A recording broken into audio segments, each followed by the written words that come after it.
Hello, everyone, and welcome to this episode of the Fortcast, the official podcast of Fort Healthcare. I'm your host, Dr. Michael Anderson. I'm very excited for our guests today.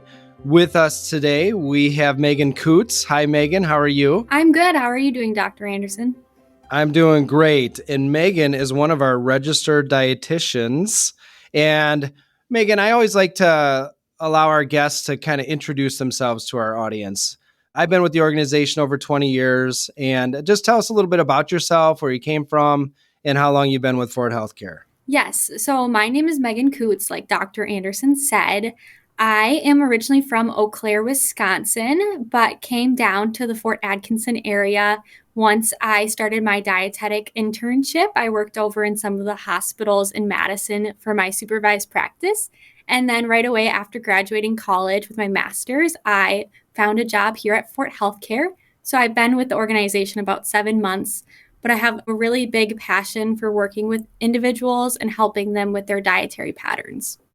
We are so fortunate to have you. And I didn't realize that you came right out of your schooling with a master's degree. So there's a lot of education that goes into your field. Yes, there is, for sure. I happen to absolutely love the topic of nutrition. I find it extremely fascinating. Certainly my knowledge isn't as good as yours, but I am looking forward to learn. So I know we have an actual National Nutrition Month. So do you know, Megan, what month that is? Yes, that is the month of March. And why is that month important? Why should our listeners and our fellow humans pay attention to not only nutrition, but Nutrition Month? Yeah, so National Nutrition Month is an annual campaign that was established by the Academy of Nutrition and Dietetics. For those people that aren't in the nutrition realm, the Academy of Nutrition and Dietetics, also known as AND, is the world's largest organization that represents nutrition and dietetic professionals. National Nutrition Month, which we said occurs every March, was created to promote individuals to learn more about healthy eating and physical activity. Well, those sound like very worthy goals. Can you give us a little overview on the importance of nutrition, to maybe just like some cliff notes, and how it impacts our overall health? Yes, nutrition is such an important topic just because it can impact every single person here on the earth. Scientific evidence shows that healthy eating patterns can help people achieve and maintain their best well-being, while also reducing the chance of chronic disease.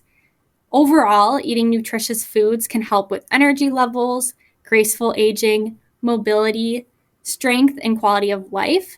I always talk to people in my office that proper nutrition can never harm a person. However, having proper nutrition can help prevent negative health outcomes for anyone. Food is medicine, and we never think of food as medicine, but what you just highlighted, it certainly could be considered medicine. Certainly, for sure. Yeah, and when we look at centurion studies and people who live a very long time, it oftentimes boils down to the diets that they're consuming over the course of decades. So nutrition is extraordinarily important because you can impact your overall health pretty easily with your dietary habits. Yes.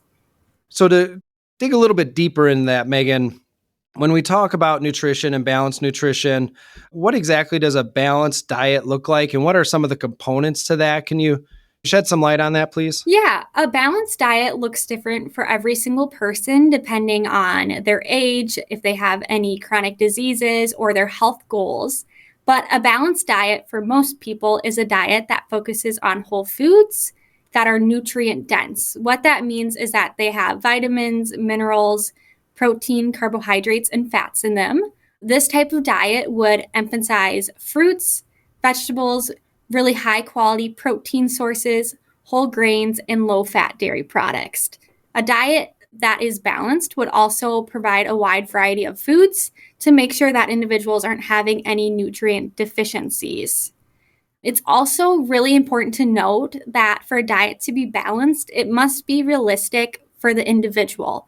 That means that the diet needs to fit inside your life and your nutrition goals, not the other way around. So no restrictions, nothing where you're cutting out whole food groups, but something that can align with your body's natural hunger and fullness cues to make sure that you're not having any undue restrictions or distress on your body.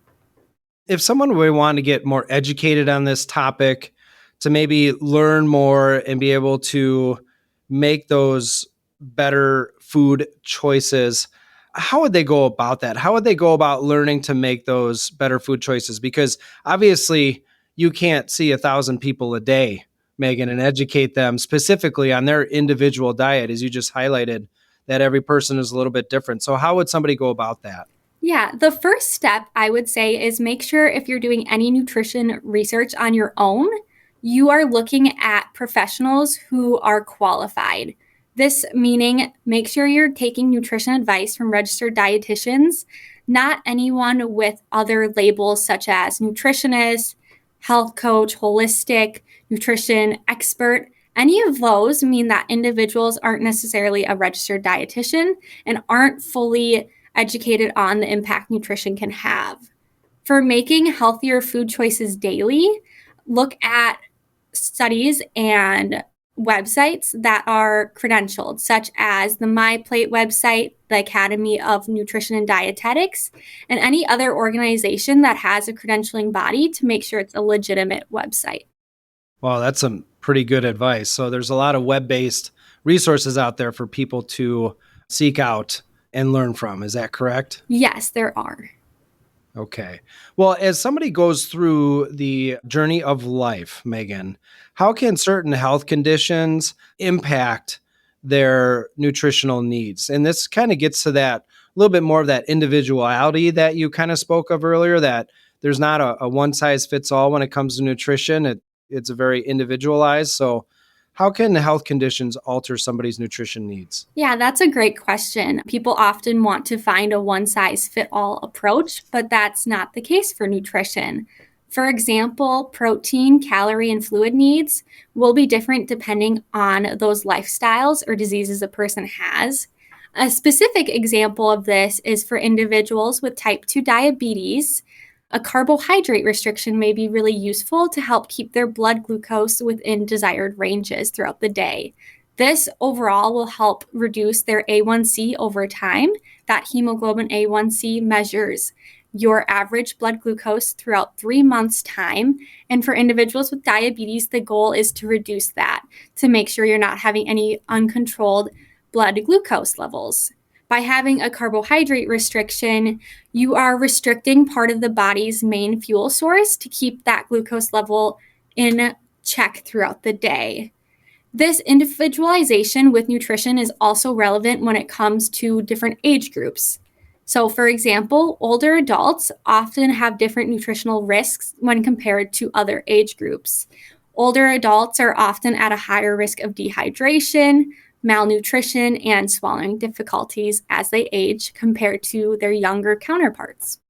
Yeah, and as an ENT doc, I definitely see that aging esophagus and swallowing ability. And humans are humans. And sometimes if they can't swallow as well, they just don't eat as much. And if they don't eat as much, it's likely they're not getting the hydration that they need or the nutrition that they need. Yeah, I see that a lot. Even for older adults, the dehydration can be a big challenge as there's mobility issues that can come with aging, meaning that they're not drinking as much fluid in fear of having to go to the bathroom more and not being able to get there.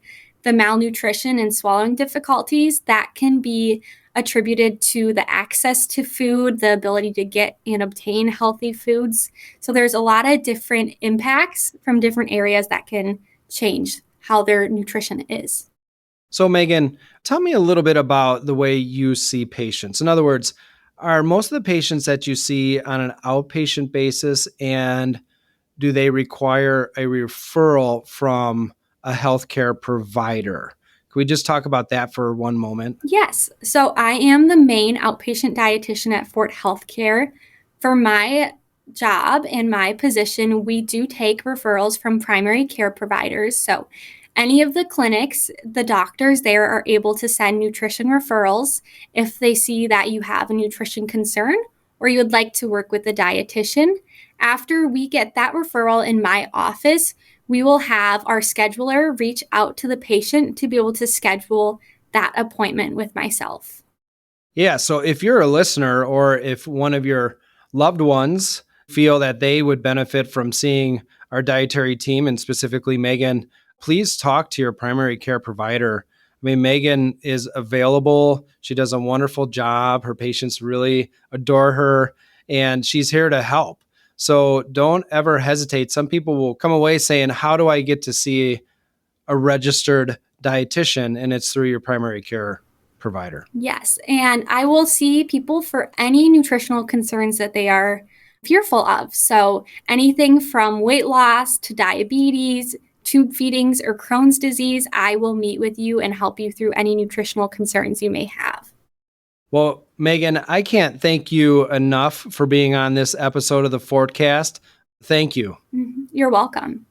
This is Dr. Michael Anderson. I want to thank all of our listeners for tuning in to this episode of the Fortcast. Please check our website for our full library of our episodes of Fortcasts in the past couple of years. Other than that, I want to say thank you for listening. Share us on your social media channels if you enjoyed this, and have a great rest of your day. So long.